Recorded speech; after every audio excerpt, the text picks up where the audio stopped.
Well, it's taken a ton of money at the box office, but is Doctor Strange in the Multiverse of Madness any good? Well, that's what I'm going to be talking about today.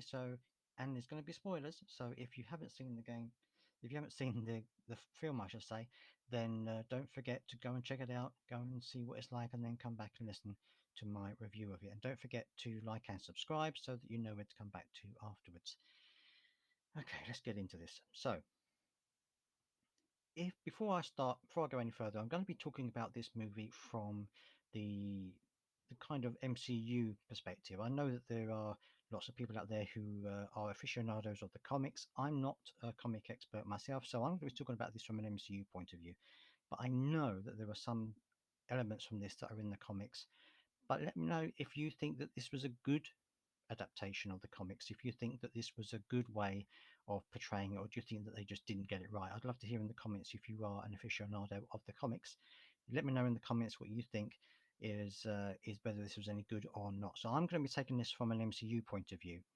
And before you watch this movie, I would recommend that you look at a few different things. You look at a few different TV series and movies that are MCU to try and give you some perspective on this, because there are lots of things referenced which you might not necessarily know about or understand about if you haven't seen them. For example, WandaVision, I think that's something you need to be watching. You also need to watch Spider-Man No Way Home. I think that's a good thing to be looking at. Doctor Strange 1, I think, is good, so you can get an idea of the character himself. And also, I think you should be looking at probably Loki as well. So, just to get yourself involved in the characters and how they portray themselves, because there are little snippets of things here that you might think are don't go anywhere, but actually they lead on from other series and other movies. Okay, so let's get into this. And from the very beginning, I was quite unsure about this movie because it tries to get a lot in, and when you look at the trailer, it's packing a lot into this, and you think to yourself, are they going to be able to do it? Are they going to be able to pull it off? Sam Raimi is a great director, obviously, but sometimes, he came in late to the project. He wasn't here from the very beginning, and it makes me wonder whether he's actually going to be able to pull this off. And I heard some rumors that this was going to be about a horror movie, kind of like a horror movie, and it is. There are elements of horror in this film, and some of them are really very well done indeed. So basically, going through the synopsis of the movie, we've got Benedict Cumberbatch has returned as Doctor Stephen Strange, and he, because of the events that happened in Spider-Man: No Way Home, he's trying to battle things that have come in from other multiverses, and he comes across this kind of, well, I would say octopus type thing with one eye. The CGI at some points, including this, was absolutely awful, by the way. But anyway, um, he comes across this creature, and along with this creature comes America Chavez, played by Jahiti Gomez, and she, along with Wanda Maximoff slash the Scarlet Witch, played by Elizabeth Olsen, they are really the two main characters in this. Doctor Strange is more like a companion in some ways, and guides America certainly through the universes, but he's almost like a supporting actor or a supporting character. It's the Scarlet Witch and America Chavez that are really the central characters in this. Although America Chavez doesn't really have a lot to do, it's kind of a battle between the two. America Chavez has this ability to manipulate the different multiverses and move between them, and that is what the Scarlet Witch wants, because she wants to be with her children. Now, you might not necessarily know about that unless you watch WandaVision. You need to watch WandaVision to understand what that's all about. But basically, she wants to go to another multiverse. So she wants to go into the multiverse, go to another universe where her children are real, so that she can be with them. And she's had this kind of evil book that's kind of taken control of her mind, and really clouded her good judgment. So she wants America Chavez because she wants to take her powers of moving between the multiverses so that she can then go into another universe where her kids are alive. That's basically the plot. And Captain Doctor Strange is there to try and stop this from happening. Anyway, he finds this girl, America Chavez, finds out what she can do. And at this point, I was thinking to myself, it's going to be because when you first come in contact with her, she's like, yeah, I've got this power, I can't control it, I don't know how it works. I thought there was going to be a kind of B-roll where he's training her to use her powers and to, to become better at what she's doing and to try and find out how to unlock her powers and how to use them. That didn't happen. It may happen down the road in another movie, but it didn't happen in this one. And I kind of was expecting that. I thought that would have been a quite a good idea, but then they do pack a lot into this movie anyway. So anyway, they go to find this. They go end up dropping through different universes into an alternative universe, and so Doctor Strange goes to find his alternate self to try and get help getting back to his universe so he can help people like Wong and Baron Mordo. Well, Wong in particular in his universe, but he comes across Baron Mordo, who welcomes him in and says that his alter ego, his other Doctor Strange, was a hero and died fighting Thanos. And so originally he thinks that his other self was a hero, but later finds out that he isn't, and he gets sent before the Illuminati. And this is where Patrick Stewart, and we've seen in the trailer where you think Patrick Stewart is going to be introduced at some point. You can hear his voice, and yes, he is. He's in the yellow chair, which apparently is iconic from the comics, and he comes along and he says basically that they are concerned that he will also be a danger to the universe, like his predecessor, like his other self is. And so their idea is that they're going to stop him from becoming involved.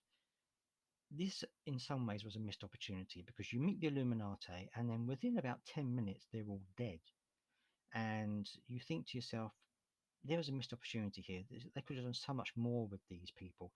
I was a bit disappointed that Professor Xavier was killed as quickly as he was. I mean, he didn't really put up much of a fight, and he was just dead.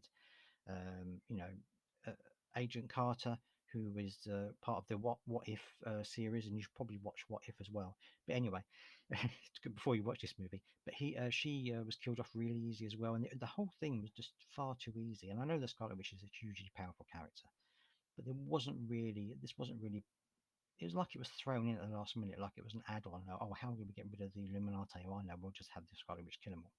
It was kind of like that, it was like they put these characters in and now they didn't know how to deal with them.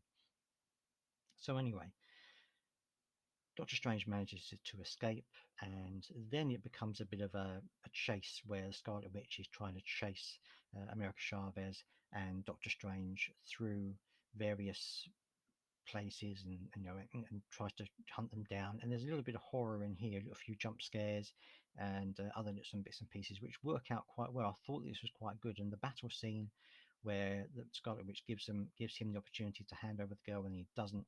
That battle scene I thought was also very good. But again, there were missed opportunities here. When Wanda said, or when the Scarlet Witch said that she wanted to find another universe where she could be with her children, America Chavez says, "Well, what are you going to do with this other you that's in this other universe?" And she doesn't say anything. And I thought at that point, I know how this movie is going to end. We're going to have Scarlet Witch against Scarlet Witch. They're going to be battling it out, and because they've got the same powers, it's going to be a huge mega fight scene. Not a mega point, a mega fight scene, and it's going to be fantastic. And we're going to have all this, CGI, and it's going to be, amazing. Wasn't like that at all. In fact, in the end, it was almost like a damp squib.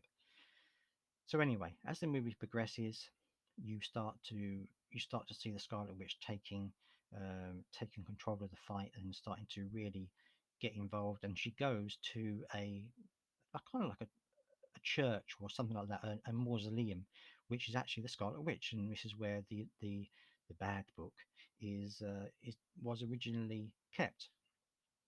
And so she starts to have these big monster things that come along and help her out, and they seem to have similar powers to what she has. And this is kind of where the last fight scene is taking place.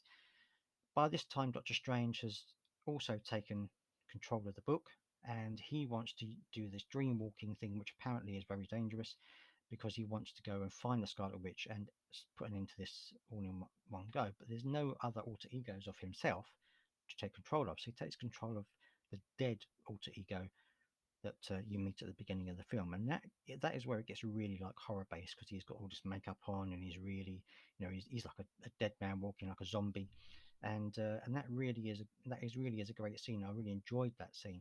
But at the end, it kind of finished off really, really dull in many ways because you get there and you think there's going to be this huge fight scene, and eventually America Chavez says, "Look, I can't fight you. I'm going to give you what you want," and she takes her through the multiverse to a place where she has her kids, and it just kind of ends there. You see the Scarlet Witch getting really sorry and realizing what she's done, and then she just goes and basically buries herself. And I just felt that was a really poor ending. There could have been so much more with the ending of that movie. And I know there were reshoots, and I know there were delays because of COVID and other things. But I think that this was kind of a hodgepodge of ideas. It looked like it was just a bunch of elements that they put together, and they didn't really know how to deal with it all. Some excellent scenes, some excellent fight scenes, some excellent CGI. There's also a lot of loose ends, a lot of poor CGI, and I'm sure we're going to see more from the Scarlet Witch. I'm almost certain we are, but it just doesn't seem. It didn't seem complete to me. It seemed like it was a rushed movie in the end, which is a shame because it could have been so much more. And but let me know what you think. Let me know in the comments whether you think this was a good movie or not, whether you liked it or not. Obviously it's taken a lot of money at the box office. It's got a good rating on Rotten Tomatoes, so a lot of people out there like it. I just didn't think it did enough for me. It just wasn't complete enough for me. But let me know what you think in the comments below. I would love to hear what you have to say. Don't forget to like and subscribe because that would also be fantastic. And until next time, thank you very much for joining me. Goodbye.